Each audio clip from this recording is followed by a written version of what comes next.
Hello students, welcome to Evan IQ.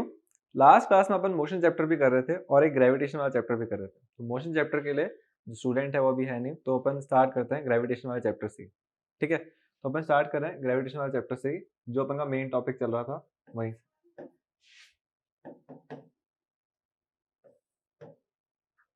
ठीक है, अभी तक तो ज्वाइन नहीं हो रहा। चलिए अपन अपना मेन टॉपिक शुरू करते हैं। ठीक है, तो ग्रेविटेशन क्या होता था कि जो अर्थ होती है अपन को एक अट्रैक्ट करती है, एक फोर्स है, उसको बोलते थे ग्रेविटेशनल फोर्स। सिर्फ अर्थ ही नहीं होती है, पूरे यूनिवर्स में जो भी दो ऑब्जेक्ट्स हैं जिनका कुछ मास है वो एक दूसरे को अट्रैक्ट करते हैं, और उनके बीच में जो फोर्स होता है उसको बोलते हैं ग्रेविटेशनल फोर्स। और उन दोनों के फोर्स को अपन कैलकुलेट कर सकते हैं एक फॉर्मूले की हेल्प से, जो आया था यूनिवर्सल लॉ ऑफ ग्रेविटेशन के थ्रू। और उस फोर्स का फॉर्मूला था,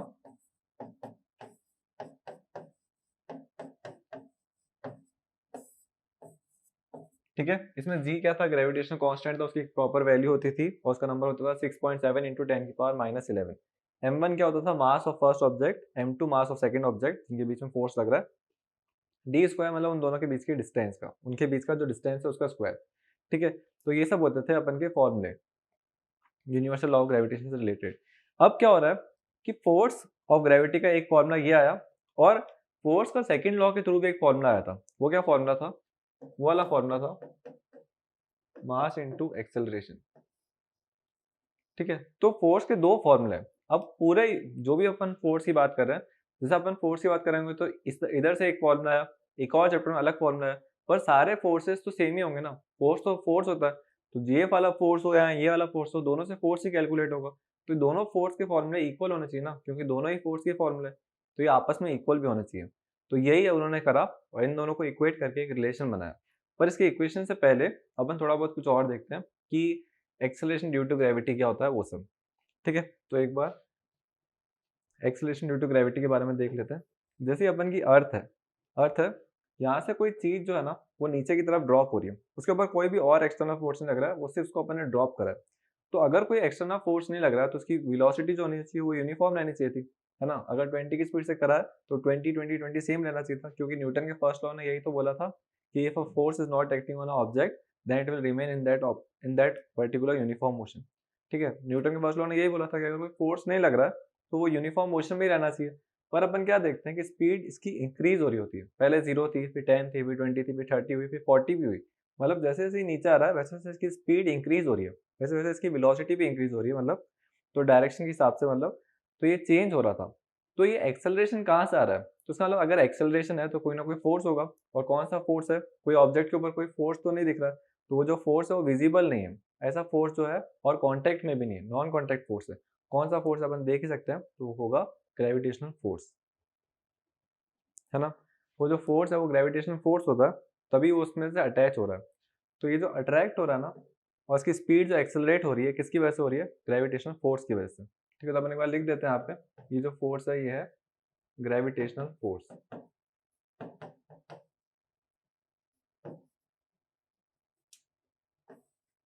अब ये कुछ एक्सेलरेट करेगा, अब एक्सेलरेट करेगा तो इसने फिक्स्ड ही करा।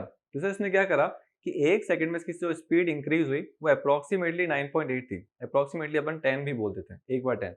जैसे ऐसे बोल रहे हैं कि एक सेकंड तक नीचे गिरा तो उसकी स्पीड इंक्रीज हो गई थी 10 से, फिर एक सेकंड के लिए और नीचे गिरा तो वापस स्पीड इंक्रीज हो गई 10 से। तो उसका मतलब एक्सेलरेशन जो ग्रेविटी के थ्रू हो रहा था वो अप्रोक्सीमेटली कॉन्स्टेंट था, 10 से इंक्रीज हो रहा था बार बार, है ना।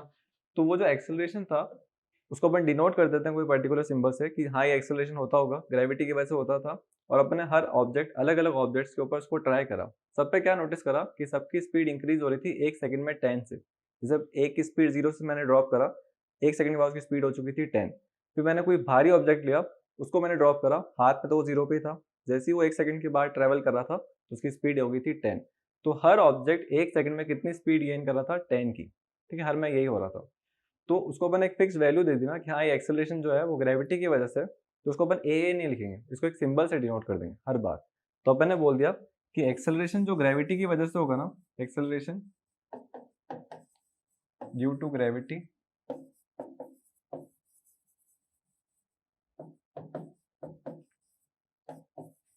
उसको अपन रिप्रेजेंट करेंगे स्मॉल जी से। ठीक है, एक्सेलरेशन ड्यू टू ग्रेविटी जो भी होगा उसको अपन स्मॉल जी से रिप्रेजेंट कर लेंगे। और दो जी आ गए अभी तक, एक तो एक्सेलरेशन ड्यू टू ग्रेविटी जो एक्सेलरेशन का था, और एक जी पहले आया था फॉर्मूले में, वो था कांस्टेंट वाला जी, ठीक है। तो दोनों जी अलग अलग है। वो क्या आया था, वो आया था जब अपन को फॉर्मूले में प्रोपोर्शनलिटी का साइन हटाना था तो अपन एक कांस्टेंट लाए थे। तो ये जो जी था ये क्या था, एक कांस्टेंट था। और ये जो स्मॉल जी है ना, ये कांस्टेंट नहीं है, ये एक्सेलरेशन ड्यू टू ग्रेविटी है। इसकी वैल्यू चेंज होती रहती है, अलग अलग प्लेनेट पे अलग अलग होगी। जैसे अपन अर्थ की बात कर रहे हैं तो एक्सेलरेशन ड्यू टू ग्रेविटी को अपन स्मॉल जी से डिनोट करेंगे, ठीक है। मून पे जाएंगे तो उसकी ग्रेविटी अलग होगी, मार्स पे जाएंगे तो उसकी ग्रेविटी अलग होगी, उसका एक्सेलरेशन अलग होता है। तो स्मॉल जी और कैपिटल जी में बहुत ज़्यादा डिफरेंस है। कैपिटल जी की वैल्यू फिक्स्ड है, क्या वैल्यू थी, 6.67 इंटू 10⁻11। और स्मॉल जी का एक डेरिवेशन है, वो भी अपन देखेंगे कि स्मॉल जी का डेरिवेशन कैसे होगा। पर उसकी एक फिक्स वैल्यू आती है, वो आती है 9.8 मीटर पर सेकेंड स्क्वायर, ठीक है। तो ये आ गई स्मॉल जी की वैल्यू, वो आ गई कैपिटल जी की वैल्यू। इन दोनों में डिफरेंस है। मेन डिफरेंस क्या है, कैपिटल जी ग्रेविटेशनल कांस्टेंट है और small g acceleration due to gravity है। स्मॉल जी की value 9.8 metre per second square है और कैपिटल जी की वैल्यू 6.67 इंटू 10⁻11, ठीक है। तो एक तो वैल्यूज में डिफरेंस है और भी बहुत सारे डिफरेंसेस है। तो अपन एक बार थोड़ा सा डेरिवेशन देखते हैं कि स्मॉल जी की वैल्यू कैसे निकालेंगे। स्मॉल जी की वैल्यू अर्थ के ऊपर 9.8 कहाँ से आ रही है ना। तो अपन ने अभी जस्ट थोड़ी देर पहले पढ़ा था कि यूनिवर्सल लॉ ऑफ ग्रेविटेशन ने फॉर्मूला दिया कि फोर्स ऑफ ग्रेविटी का जो फॉर्मूला होता है वो ये होता है, दो ऑब्जेक्ट्स होंगे m1 इंटू m2 होगा, उनके बीच का जो डिस्टेंस होगा, और ये और कैपिटल जी, ये अपन को यूनिवर्सल लॉ ऑफ ग्रेविटेशन ने फॉर्मूला दिया। और न्यूटन के सेकंड लॉ ने बोला था कि फोर्स का फॉर्मूला जो होता है वो मास इंटू एक्सेलरेशन है। अगर मैं अर्थ की बात कर रहा हूँ तो अर्थ के ऊपर कौन सा फोर्स होगा, ग्रेविटेशनल फोर्स, और एक्सेलरेशन कौन सा होगा, ग्रेविटी की वजह से। तो अभी अपन ने बोला कि एक्सेलरेशन जो ग्रेविटी की वजह से होगा ना, एक्सेलरेशन ड्यू टू ग्रेविटी, उसको अपन स्मॉल जी से डिनोट करेंगे।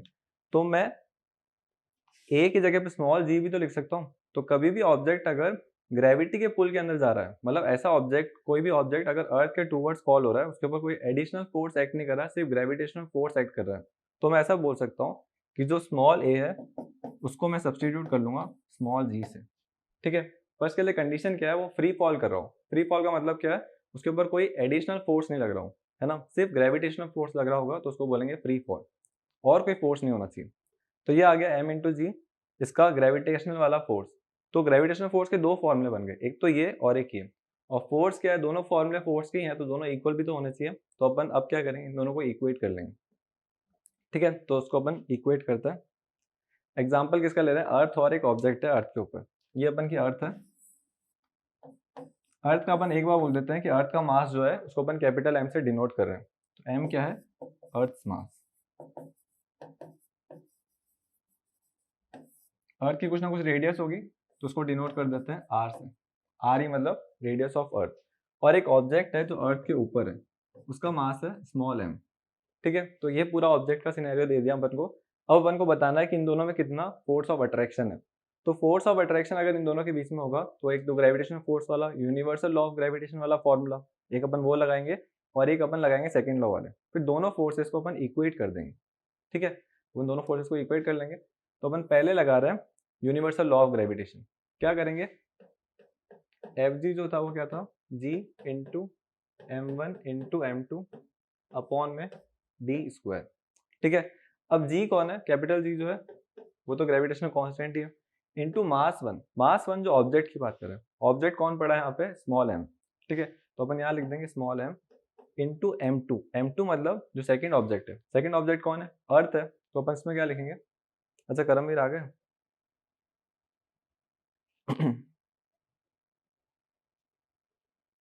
करमवीर ऑडिबल हूँ मैं?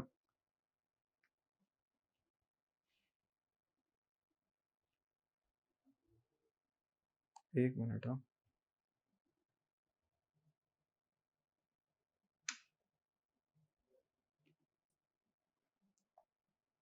करमवीर ऑडिबल हूँ मैं?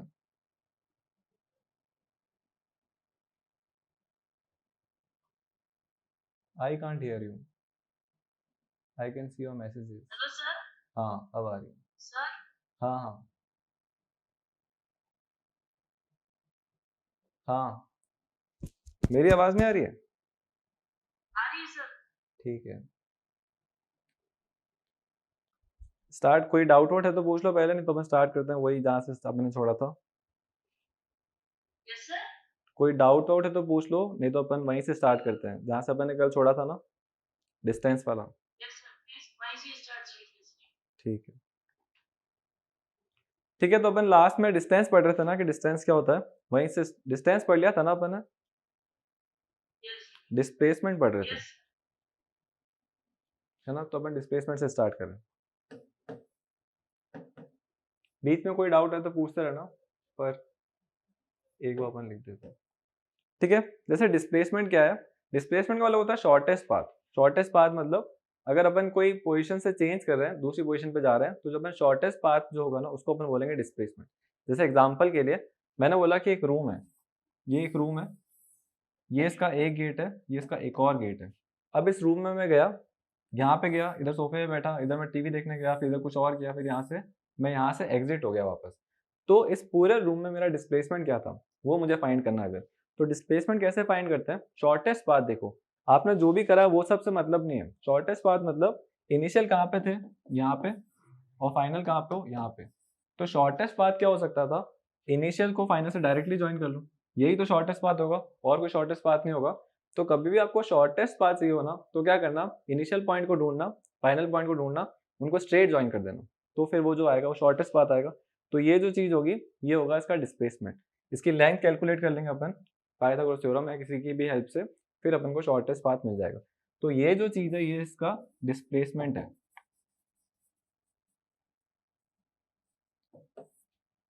ठीक है, और एक होता है डिस्टेंस। डिस्टेंस का मतलब क्या होता है, जो टोटल लेंथ है। टोटल लेंथ मतलब यहाँ तक मैं गया तो कुछ चला हूँ, फिर यहाँ तक गया तो यहाँ पे भी कुछ चला हूँ, यहाँ पे भी, यहाँ पे भी, यहाँ पे, पूरा जो कैलकुलेट करेंगे फिर वो आएगा डिस्टेंस।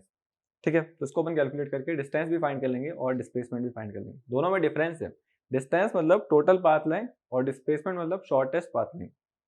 डिस्टेंस जो होता है वो डायरेक्शन पे डिपेंड नहीं करता है, सारी लेंथ को ऐड करना है बिना डायरेक्शन को देखे हुए। और डिस्प्लेसमेंट जो होता है वो डायरेक्शन पे डिपेंड करेगा, मतलब अपन को एक पर्टिकुलर डायरेक्शन में जाएंगे तभी शॉर्टेस्ट पाथ मिलेगा। तो डिस्प्लेसमेंट एक वेक्टर क्वांटिटी है, डिस्टेंस जो है वो एक स्केलर क्वांटिटी है। और मेन डिफरेंस क्या क्या है कि डिस्प्लेसमेंट जो होता है ना वो जीरो भी हो सकता है। जीरो का मतलब कैसे, मैंने ऐसे बोला कि मैं यहाँ से स्टार्ट होता हूँ, यहाँ तक गया चल के, फिर वापस यहीं पे आके एंड होता हूँ। तो इनिशियल पॉइंट क्या था ये, फाइनल पॉइंट क्या है वो भी ये। तो इसका मतलब मैं दोनों जगह से वापस यहीं पे एंड हो रहा हूँ, यहीं से स्टार्ट हो रहा हूँ। तो मेरा कोई शॉर्टेस्ट पाथ होगा क्या, शॉर्टेस्ट पाथ तो मतलब इनिशियल फाइनल को ज्वाइन करूंगा ना। अब यहाँ से कुछ बना ही नहीं, तो उसका मतलब मेरा डिस्प्लेसमेंट क्या हो गया, जीरो। पर डिस्टेंस जीरो हुआ क्या, तो डिस्टेंस जीरो नहीं हुआ। डिस्टेंस का मतलब क्या होता है, टोटल पाथ लेंथ बताओ। तो अगर मैं 8 सेंटीमीटर गया हूँ, 8 सेंटीमीटर वापस आया हूँ, तो मेरा डिस्टेंस हो गया 16 सेंटीमीटर, और डिस्प्लेसमेंट सिर्फ जीरो ही रहा, क्योंकि टोटल पाथ लेंथ जो है वो तो है ही नहीं, शॉर्टेस्ट पाथ लेंथ तो है ही नहीं ना। तो डिस्टेंस और डिस्प्लेसमेंट में ये फर्क आता है, डिस्प्लेसमेंट जीरो आ सकता है पर डिस्टेंस जीरो नहीं आएगा, है ना। तो ये पूरा था वेक्टर क्वांटिटी। और ये थोड़े बहुत इसके न्यूमेरिकल्स करते हैं, ज़्यादा अच्छे से समझ आएगा। जैसे मैं ऐसे बोल रहा हूँ कि ये एक स्क्वायर गार्डन है जिसकी लेंथ है 8 सेंटीमीटर, ये भी 8, ये भी 8, ये भी 8। कोई एक बॉय है वो यहाँ से वॉक करना स्टार्ट करता है, और वो यहाँ से स्टार्ट करके यहाँ पे एंड करता है, ट्रैक के ऊपर ही जाता है, पहले यहाँ गया है फिर वो यहाँ गया है। तो अगर अपन को डिस्टेंस बोलेंगे ना, डिस्टेंस फाइंड करने को, तो डिस्टेंस का मतलब क्या होता है, टोटल पाथ लेंथ जितना भी उसने चला है वो पूरा। तो ये 8 सेंटीमीटर और ये 8 सेंटीमीटर, ओवरऑल कितना हो गया, 16। ठीक है, तो इस केस में इसका डिस्टेंस कितना है, 16। ठीक है, जो भी रीडिंग होगी, जैसे मान लेते हैं मीटर में है, तो 16 मीटर इसका डिस्टेंस। अगर अपन को इसका डिस्प्लेसमेंट बोलते हैं कि डिस्प्लेसमेंट फाइंड करो,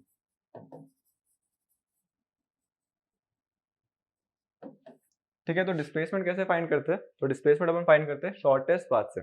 शॉर्टेस्ट मतलब ये इसकी इनिशियल पॉइंट है, ये इसका फाइनल पॉइंट है, शॉर्टेस्ट पाथ क्या हो जाएगा, ये इसका शॉर्टेस्ट पाथ होगा ना। शॉर्टेस्ट पाथ मतलब अपन को ज्वाइन नहीं करना होता है इनिशियल और फाइनल को, तो ये इसका शॉर्टेस्ट पाथ है। अब इसको फाइंड कैसे करोगे, इसकी लेंथ। तो ये 8 है, ये 8 है, पर ये लेंथ को मैं 8 नहीं बोल सकता ना, ये तो अलग लेंथ है, तो उसको कैसे फाइंड करोगे, कोई आइडिया है क्या।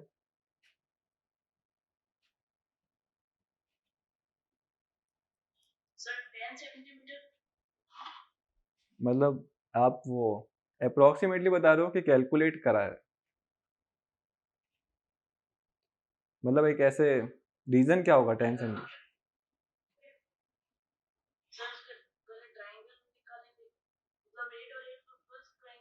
हाँ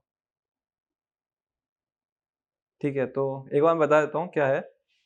जैसे इसका कुछ ऐसा अपन डायरेक्टली अगर बोले ना 10 मीटर, तो अपन को पीछे से रीजन बताना पड़ेगा कि 10 का मतलब कैसे अप्रोक्सीमेटली आया है कि ये एक्यूरेट है। तो इसका रीजन क्या होगा, अपन को पाइथागोरस थ्योरम लगाना पड़ेगा। पाइथागोरस थ्योरम क्या होता है, कोई भी राइट एंगल ट्रायंगल होता है ना, जैसे ये एक राइट एंगल ट्रायंगल है, ये एक राइट एंगल ट्रायंगल है, ये जो लाइन होती है इसको बोलते हैं हाइपोटेनियस, इसको बोलते हैं परपेंडिकुलर, परपेंडिकुलर, और इसको बोलते हैं बेस। तो राइट एंगल ट्रायंगल की प्रॉपर्टी होती है कि जो बेस होता है उसको अगर बी से रिप्रेजेंट करें, इसको पी से, इसको एच से, तो इसकी प्रॉपर्टी होती है कि हाइपोटेनस का जो स्क्वायर होता है ना वो P square plus B square के इक्वल होता है। हमेशा जो ये लाइन होती है सबसे लंबी होती है, और ये क्या होता है, इन दोनों के स्क्वायर का सम होता है ना। हाइपोटेनस का जो स्क्वायर होता है वो P square plus B square के इक्वल होता है। ये था थ्योरम पाइथागोरस वाला। ठीक है, पाइथागोरस ने अपन को 8th में बता दिया था ये, और अपन को अभी बहुत काम आएगा, ये 9th में बार बार आता रहेगा। तो अभी थोड़ा याद रखना कि पाइथागोरस थ्योरम क्या होता था, वो होता था हाइपोटेनस का स्क्वायर जो होता है वो P square plus B square के इक्वल होता है। ठीक है, अब इसको अपन अप्लाई करते हैं अपने यहाँ पे। नहीं, वो तो सम हो गया, आपको स्क्वायर ऐड करना पड़ेगा, है ना। जैसे हाँ, एक मिनट, हाँ, जो थ्योरम है ना, ये थ्योरम अप्लाई करोगे ना तो इसमें स्क्वायर है, एच स्क्वायर जो है ना P square plus B square के इक्वल है ना। सम हो रहा है ना स्क्वायर का, डायरेक्ट सम नहीं हो रहा है। जैसे मैं ऐसा नहीं बोल रहा हूँ कि एच जो होगा वो पी प्लस बी के इक्वल होगा, ये नहीं है, ये गलत हो जाएगा, स्क्वायर इक्वल होगा, है ना।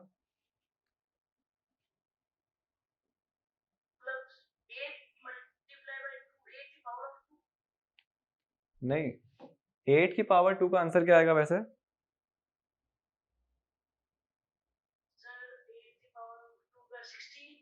नहीं नहीं, एक मिनट, हाँ, 8 की पावर 2 का मतलब क्या होता है, ये 8 जो है ना वो क्या हो रही है, ब्रेक हो रही है। अच्छा, अभी जब अभी सही है, ठीक है। तो क्या हो रहा होगा, वो माइक ऑन होगा ना तब वो थोड़ा एको होता होगा।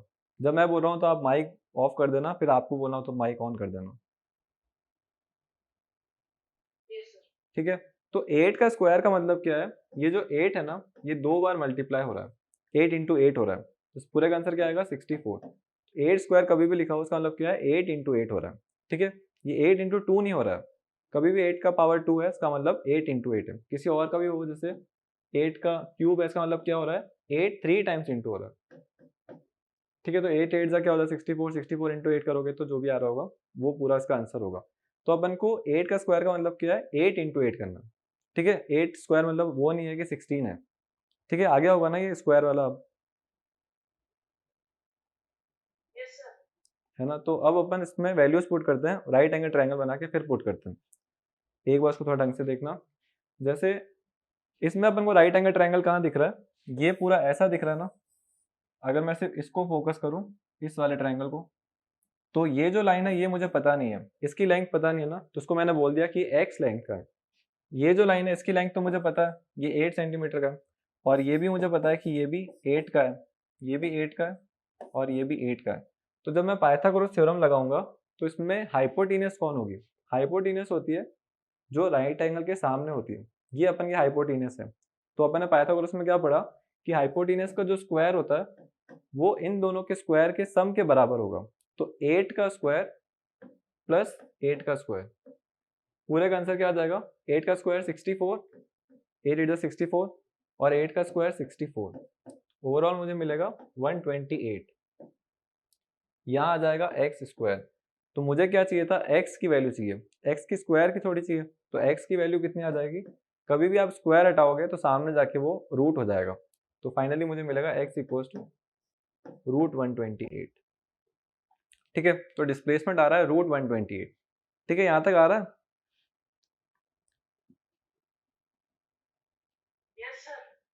ठीक है, तो कभी भी आपको राइट एंगल ट्रायंगल देना हो और शॉर्टेस्ट पाथ निकालना हो तो पाइथागोरस थ्योरम लगाना। एक क्वेश्चन करके देख लो पाइथागोरस थ्योरम को अप्लाई करके कि फाइंड हो रहा है कि नहीं। ठीक है, जैसे ये वाला, ये 3 सेंटीमीटर है, ये 4 सेंटीमीटर है, ये राइट एंगल है, आपको इस साइड की लेंथ फाइंड करनी है।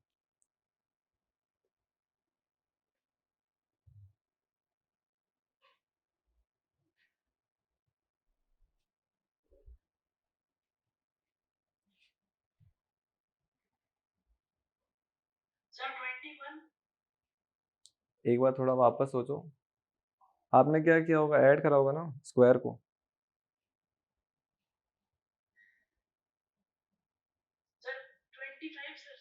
हाँ ठीक है 25। ठीक है, तो पाइथागोरस थ्योरम मतलब अपन ये तरीके से ऐसे निकाल सकते हैं। अब 25 आपने क्या करा होगा, इसका स्क्वायर करा होगा तो ये 9 आ गया होगा, 4 का स्क्वायर करा होगा तो 16 आ गया होगा, इसका सम करोगे तो इसके इक्वल आएगा। पर इसके इक्वल नहीं आ रहा है, इसके स्क्वायर के इक्वल आ रहा है ना, इसका भी तो स्क्वायर होता है, उसके इक्वल आ रहा है। तो overall X square equals to 25 मिला, है ना, एक्स स्क्वायर मिला। पर अपन को क्या चाहिए था, एक्स की वैल्यू चाहिए। तो एक्स की वैल्यू के लिए क्या करोगे, इस स्क्वायर को हटाओगे, और स्क्वायर को कभी भी हटाते हैं ना तो सामने जाके वो रूट में चला जाता है। ओवरऑल हो जाएगा ये x इक्वल्स टू √25। तो ये वैल्यू आएगी x की। तो x की वैल्यू 25 नहीं है, √25 है। अब √25 क्या होता है, इसका कुछ आइडिया है?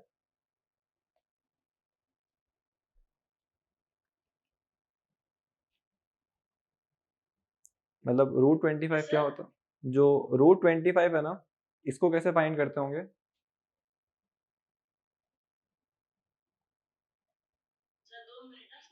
हाँ, नहीं आपको फाइंड मतलब उसको बता दो, नहीं तो मैं बता देता हूँ कैसे निकालना है इसको।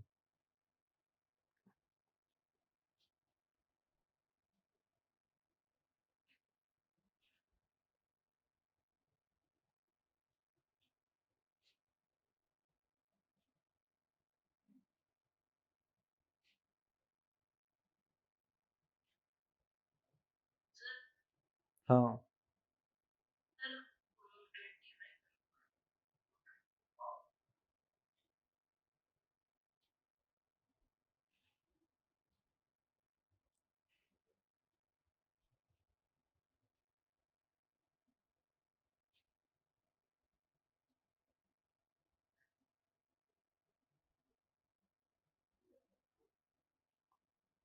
हाँ।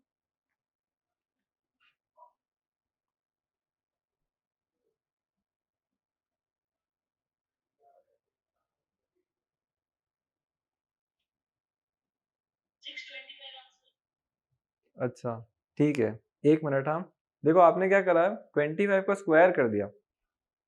जैसे अपन को ऐसा दिया हुआ होता ना 25 स्क्वायर, तो इसका मतलब होता 25 इंटू 25, तो इसका आंसर 625 आता है ना, 25 का स्क्वायर। पर अपन को क्या दिया हुआ है, रूट दिया हुआ है, √25। तो √25 का मतलब क्या है, ऐसा कोई नंबर ढूंढो जिसको आप उसी से मल्टीप्लाई करोगे तो 25 आएगा। ऐसा कोई नंबर सोचो, मतलब ऐसा कोई नंबर करो 5। ठीक है, तो √25 का आंसर क्या आता है, 5। बस इतना सा, मतलब x की वैल्यू क्या आएगी, 5। तो अपन को यहाँ तक बताना है, अपन को सिर्फ 25 नहीं लिखना है, इसका पूरा ओवरऑल आंसर बताना है। तो वो कितना आ रहा होगा, तो वो 5 आ रहा होगा। ठीक है, तो यहाँ पे अपन ये क्वेश्चन एंड करा कि ये ऐसे करके। तो एक और वापस डिस्टेंस और डिस्प्लेसमेंट का एक लास्ट क्वेश्चन करते हैं, फिर अपने का कॉन्सेप्ट थोड़ा बहुत क्लियर हो जाएगा। क्या है क्वेश्चन में, एक रेक्टेंगुलर गार्डन है, ठीक है, ये ए है, ये बी है, ये सी है, ये डी है। ये जो लेंथ है ये है 8 मीटर, ये जो लेंथ है वो है 6 मीटर। एक बॉय ने स्टार्ट करा वॉक करना, वो यहाँ से स्टार्ट करता है, यहाँ तक जाता है, फिर यहाँ तक जाता है। ओवरऑल अपनी जर्नी वो यहाँ पे एंड करता है। ये इसका फाइनल पॉइंट है, ये इसका इनिशियल पॉइंट है। ठीक है, इसने इस पूरी जर्नी में इसने डिस्टेंस कितना कवर किया वो बताना है। ठीक है, इसमें डिस्टेंस कितना हुआ है।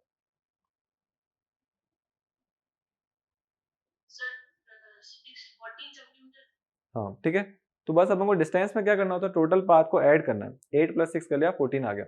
अगर अपन ऐसे बोलते हैं कि इस पूरी जर्नी का डिस्प्लेसमेंट बताओ, तो डिस्प्लेसमेंट का मतलब क्या है, इनिशियल और फाइनल पॉइंट को ज्वाइन करना है।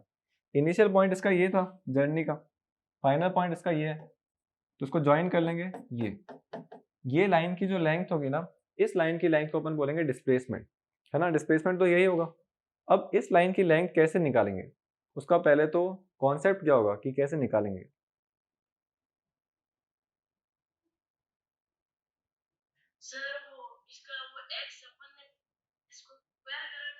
हाँ उस टाइप से तो उसकी तरह इस तरह स्ट्रिंग आ जाएगा x पावर ऑफ 3। नहीं स्क्वायर वाला ही रहेगा, पाइथागोरस से लगाना होगा ना, है ना। तो ये राइट एंगल ट्रायंगल दिख रहा है, ये राइट एंगल ट्रायंगल है ना इसे, तो अपन इसमें क्या बोल सकते हैं, ये चीज अननोन है, ये x है, तो ये क्या होगा, x का जो स्क्वायर होगा वो इसके स्क्वायर और इसके स्क्वायर के सम के बराबर होगा।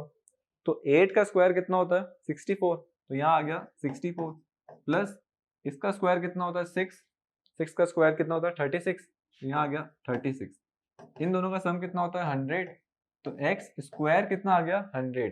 अपन को क्या चाहिए, एक्स चाहिए, तो एक्स कितना आ जाएगा,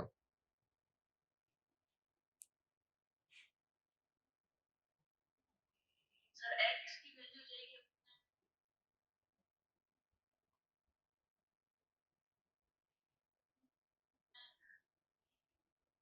सर 10।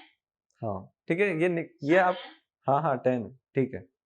ये निकालना बताना है क्या कि कैसे निकालते हैं रूट की वैल्यू, आप हिट एंड ट्राई कर रहे हो कि आपको मेथड आता है, सर आता है ना, वो प्राइम फैक्टराइजेशन करना, पेयर बनाना उसमें, उसके हिसाब से, ठीक है। तो x की वैल्यू आ गई 10 आ गई, तो इसका मतलब इस पूरी जर्नी में इसका डिस्प्लेसमेंट कितना हुआ, तो 10 मीटर का डिस्प्लेसमेंट, 10 मीटर का, और डिस्टेंस कितने का था 14 मीटर का। यहाँ से अपन ये जज कर पा रहे हैं ना कि जो डिस्प्लेसमेंट होता है ना वो डिस्टेंस से कम आया, यहाँ पे कम आया क्योंकि शॉर्टेस्ट पाथ है। अगर मैं ऐसा बोलता इसी क्वेश्चन में कि ये जो लड़का है ये ए से बी पे गया, फिर बी से सी, फिर सी से डी पे भी गया, मतलब इन सबको हटा देता हूँ एक बार,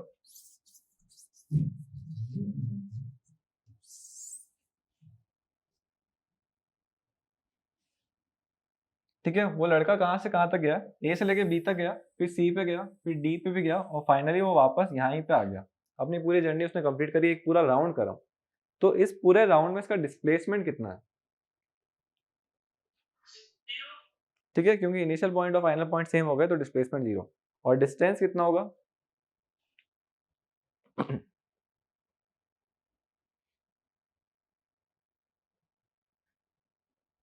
सर 28। ठीक है 28, ठीक है, ठीक है। अब बस एक लास्ट क्वेश्चन है डिस्प्लेसमेंट के बारे में, डिस्प्लेसमेंट का ही है वो लास्ट क्वेश्चन, क्या है कि ये एक राइट एंगल ट्रायंगल है, ये ए पॉइंट है, ये बी पॉइंट है, और ये सी पॉइंट है। ए बी की जो लेंथ है वो है 12 मीटर, और इसकी लेंथ है 5 मीटर, ठीक है। ये अपन को क्वेश्चन दिया हुआ है, एक लड़के ने जर्नी स्टार्ट करी ए से, फिर वो बी तक गया, फिर वो सी तक गया, लास्ट में उसने जर्नी एंड करी सी पे, मतलब उसमें स्टार्टिंग पॉइंट है इसका, इनिशियल पॉइंट ये, फाइनल पॉइंट ये, तो इसका डिस्प्लेसमेंट कितना होगा, सीधा आप आंसर बताओ, ठीक है, आराम से कर लो सॉल्व को।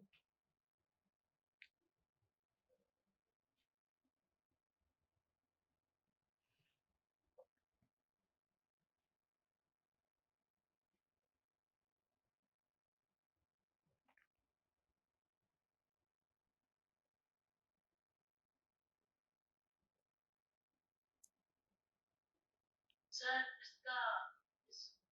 इसकी वैल्यू थी 169 स्क्वायर में निकाले तो 169।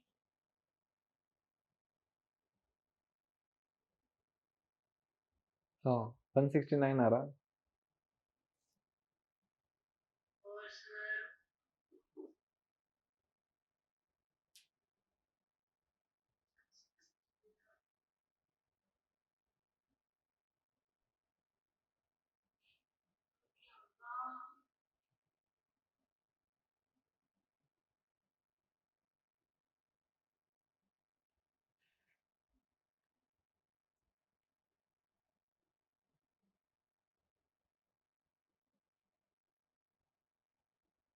सर 30। हाँ ठीक है 13, ठीक है, 169 का रूट करोगे तो 13 आ जाएगा, मतलब इसका मतलब जो इसका डिस्प्लेसमेंट है वो कितना है 13 मीटर। अगर डिस्टेंस पूछते तो क्या करते हैं, बस अपन ज्वाइन कर लेते 12 और 5 को, ठीक है, 12 और 5 को ऐड करते तो हो जाता वो 17, ठीक है, तो इसका डिस्टेंस हो जाता 17 और इसका डिस्प्लेसमेंट हो जाता 13। अब आते हैं अपन के मेन डिफरेंस पे कि डिस्टेंस और डिस्प्लेसमेंट में मेन डिफरेंस क्या था। फर्स्ट तो उसकी डेफिनेशन हो जाएगा कि डिस्टेंस को अपन डिफाइन कैसे करेंगे, the total path length covered while an object is in motion, और डिस्प्लेसमेंट बोलेंगे शॉर्टेस्ट पाथ लेंथ। फिर सेकंड पॉइंट बोल देंगे कि डिस्टेंस जो होता है वो एक स्केलर क्वांटिटी, तो अपन लिख देंगे सेकंड पॉइंट में distance is a scalar quantity और उसमें लिख देंगे displacement is a vector quantity. और थर्ड पॉइंट में लिख देंगे distance will never be zero, distance कभी जीरो थोड़ी होगा, लेंथ तो पूरी होगी, जैसे वो यहाँ से लेके यहाँ तक आया तो डिस्टेंस तो कुछ ना कुछ होगा, लेकिन अगर कोई पॉइंट है वो स्टार्ट जहाँ से होता है वापस वहीं आ जाता है तो डिस्प्लेसमेंट जीरो हो जाएगा, तो अपन डिस्प्लेसमेंट की वैल्यू लिखेंगे कि वो जीरो हो सकता है ना। तो ये इसके मेन पॉइंट्स होंगे डिफरेंस के। तो आपको डिस्टेंस और डिस्प्लेसमेंट में डिफरेंस आना चाहिए। दोनों की यूनिट बता सकते हो क्या कि डिस्टेंस और डिस्प्लेसमेंट की यूनिट क्या है? सर यूनिट कैसे मतलब? मतलब इसमें अपन इसको मेजर किस में करते हैं, जैसे मास को अपन किलोग्राम में मेजर करते हैं, वैसे ही डिस्टेंस को अपन लास्ट में क्या लिखते हैं ऐसे?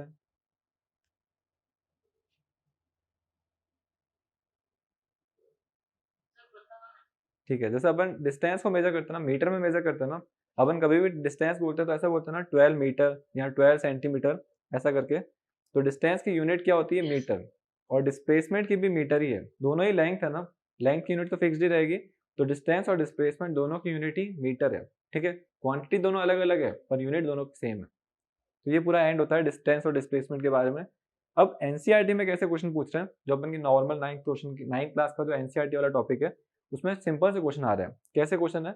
जैसे स्ट्रेट लाइन वाले, कि एक स्ट्रेट रोड है, ये ए पॉइंट है, ये बी पॉइंट है, ये सी पॉइंट है, ये जो डिस्टेंस है ये 100 है और ये जो डिस्टेंस है ये 80 है, मीटर है, ये भी मीटर है। एक बॉय ने यहाँ से वॉक करना स्टार्ट करा, वो सी तक गया, मतलब वो यहाँ से लेके सी तक गया और फाइनली वो बी पे आके अपनी जर्नी एंड करता है, तो उसका डिस्प्लेसमेंट कितना है? सर 260। नहीं नहीं, एक मिनट आराम से सोचो। उसने उसने यहाँ से स्टार्ट करा, फर्स्ट पोजीशन उसकी ये थी, वो फिर पूरा यहाँ तक गया, पूरा रोड तक गया, सेकंड पोजीशन ये थी, और थर्ड वो यहाँ पे आके अपनी जर्नी एंड करता है, यहाँ पे आके मतलब उसने रुक गया वो। क्या बताना, डिस्टेंस बतानी है कि displacement? Displacement. Yes sir.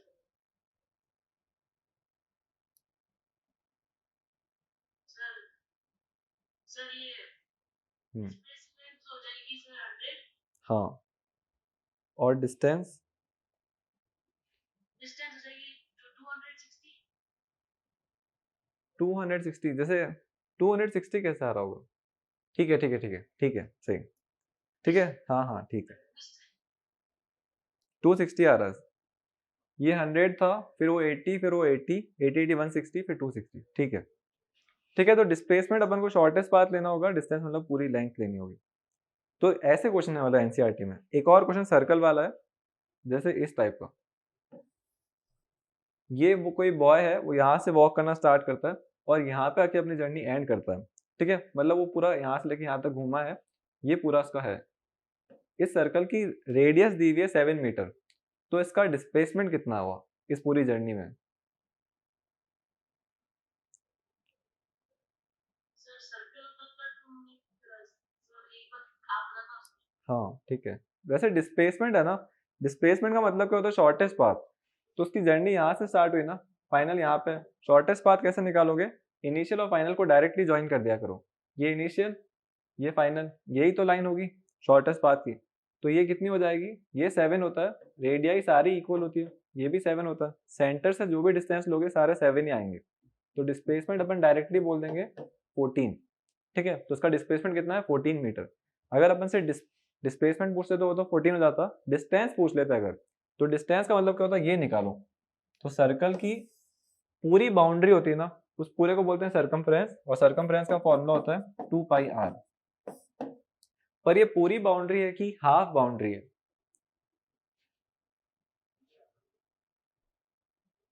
Yes sir. जो अगर ये यहाँ से लेके यहाँ तक गया है तो ये पूरी बाउंड्री कवर कर रहा है कि सिर्फ हाफ बाउंड्री कवर कर रहा है?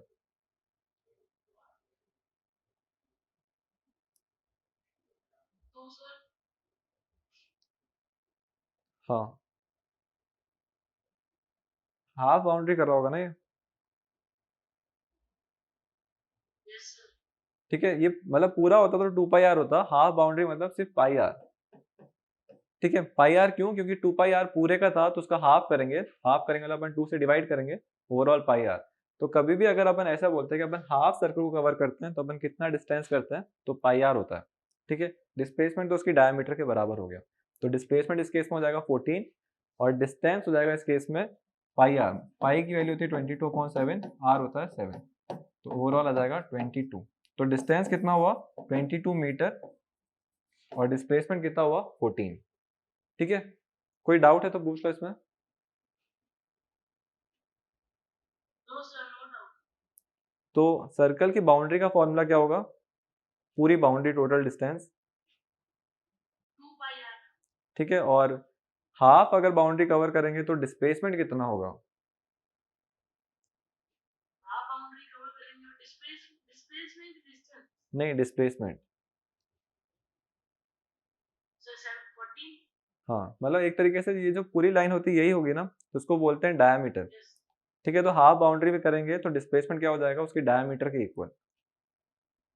यस ठीक है, अभी ठीक है, बस हो गया सारा सेशन। अभी मैथ्स के लिए आप थोड़ा बहुत पहले पढ़ के आना, वो अभी अपन की नेक्स्ट क्लास मैथ्स की होगी ना,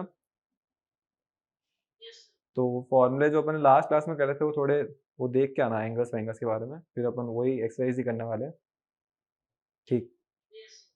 हाँ एंड कर सकते हो आप।